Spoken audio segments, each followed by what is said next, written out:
মুরব্বীরা একটা কথা বলে থাকে জানেন তো, যে খাইতে দিলে বসতে চাই আর বসতে দিলে শুইতে চাই। আমাদেরও তেমনটাই হয়েছে।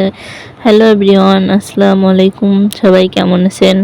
আমরা বেশি একটা ভালো নেই। সকালবেলা দুইজনে রেডি হয়ে, ননদ ভাই বউ রেডি হয়ে চলে যাচ্ছি একটা দরকারি কাজে। তাকে বিড়ালে আঁচড় দিয়েছে।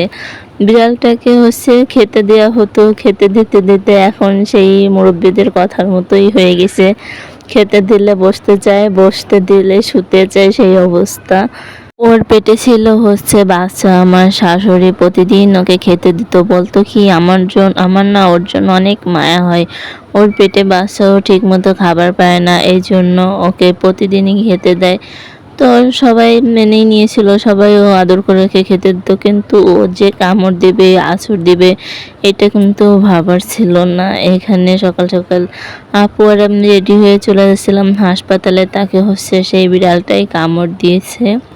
মানে সে রান্নার জন্য চাল ধুয়ে নিচে নামতেছিল কলপার থেকে, তখন তার একটা বাচ্চা আপুর পায়ের নিচে পড়ে যায়। সেইটা দেখে সে এসে এমনভাবে কামড় দিছে, একটা কামড় তো দেয়নি, 4টা-5টা দাঁত বসিয়ে দিয়েছে। আমরা চলে গেছিলাম খুলনা সদর হাসপাতালে। এখানে গিয়ে দেখি তো বিড়াল কুকুরের কামড়ের কত লোক। এটা আমি আগে জানতাম না যে প্রতিদিন হাসপাতালে এত লোক হয় এতে কামড় দেওয়ার।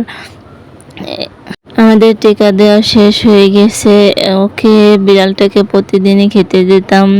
ওই একা ছিল, এখন 4টা বাচ্চা নিয়ে এসে উঠছে বাড়িতে। জানেন, এত বিরক্ত করে, ঘরের ভিতরে প্রস্রাব করবে, পায়খানা করবে, সব কিছুই করবে আর কি। বিড়ালে ওদের গন্ধ কি সহ্য করা যায়? টিকা দেওয়া শেষ, এরপর চলে যাচ্ছিলাম অন্য একটা জায়গায়, মার্কেটের ভিতরে ব্যাগ মার্কেটে গেছিলাম। একটু ব্যাগের দোকানে কাজ ছিল। সকাল 9টার সময় কি কোনো দোকান খোলে? বেলা 11টা অবধি দাঁড়িয়ে থেকে মানে দোকান খোলার আশায় থেকে তারপর দেখি দোকান খুলছে। এর পাশে ছিল হাদিস পার্ক, সেখানে একটু ঢুকছিলাম। দেখুন জায়গাটা এত সুন্দর। আপু আর আমি হাঁটাহাঁটি করে দেখতেছিলাম, চারপাশে ফুল গাছ লাগানো, পুকুর, বিশাল বড় একটা পুকুর। পুকুরের পাড়ে এত সুন্দর করে ঘিরছে। সময় কাটানোর জন্য খুব সুন্দর একটা জায়গা। এখানে তো সন্ধ্যাবেলা এসে ঢোকাই যায় না, এত পরিমাণে লোক থাকে। এখানে আপু তো রোজা থাকতে পারেনি, কারণ তাকে বিড়ালে কামড় দিয়েছে, ইনজেকশন তো দেওয়া লাগবে, এই জন্য তাকে খাবার কিনে এনে দিলাম যে আপনি খেয়ে নেন তাড়াতাড়ি, তার প্রেশার অনেক লো। আর এখানে ফোনের একটা গাড়ি ছিল, অ্যাড দেওয়ার জন্য এসেছে আর কি। এখানে গাড়ির ভিতরে কত কিছুই করা। এখানে আমি একটু ঘুরে ঘুরে দেখতেছিলাম। আপু খেতে বসেছিল। আমি বললাম আপু আপনি খান, আপুকে বললাম আপনি খেয়ে নেন, আমি একটু ঘুরে ঘুরে সব ভিডিও করি। জায়গাটা কিন্তু অনেক সুন্দর লাগছিল আমার কাছে। আচ্ছা, আপনাদের কাছে কি এই জায়গাটা সুন্দর লাগছে? আর আপনারা খুলনা কে কে এখানে যে বসে সময় কাটিয়েছেন? আমার তো মনে হয় না এমন কেউ বাদ আছে। এখানে একটা ফুল দেখলাম, তাই একটু হাত দিয়ে ফুলে ভিডিও করলাম, কিন্তু ফুলে হাত দেওয়া নিষেধ ছিল।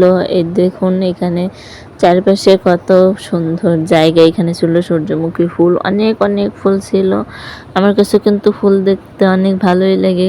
এখানে যে কত রকমের ফুল যে লাগিয়েছে, আরও বিভিন্ন রকমের ফুল লাগিয়েছে, সেই ভিডিওটা আপনাদের সাথে পরে শেয়ার করব, কারণ ভিডিওটা অনেক বেশি বড় হয়ে যাচ্ছিল। আর এখানে দেখুন কত সুন্দর একটা জায়গা। আমি এই জায়গায় আগে একবার এসেছি, আর একবার আসলাম, আর আগে এসেছি শিশু হাসপাতালে। এটার সামনেই শিশু হাসপাতাল। ওইখানে দাঁড়িয়ে দাঁড়িয়ে দেখতাম, বাবুকে নিয়ে গিয়েছিলাম আর কি। হাসপাতালে যাওয়া লাগছিল। এই জায়গাটা দেখুন কত সুন্দর করছে। এইখানে যে কত মাছ, আগে একবার এখন যখন এসেছিলাম তখন দেখছিলাম, এই যে ঠিক এইখানটায় এত এত মাছ। সেই মাছটা এখন দিনের বেলা তো আর কি এই জন্য দেখা যাচ্ছিল না, ভোরবেলা হলে আর বিকালে হলে দেখা যেত। একটা মাছ দেখছিলাম এখানে দেখুন। তারপর দেখতেছিলাম বড় একটা গাছে হলুদ হলুদ কি ফুল হয়েছে জানি, চিনি না। আপনাদের কাছে ভিডিওটা কেমন লাগলো? যদি ভালো লেগে থাকে একটা লাইক কমেন্ট শেয়ার করে পাশে থাকবেন। সবাই ভালো থাকবেন, সুস্থ থাকবেন।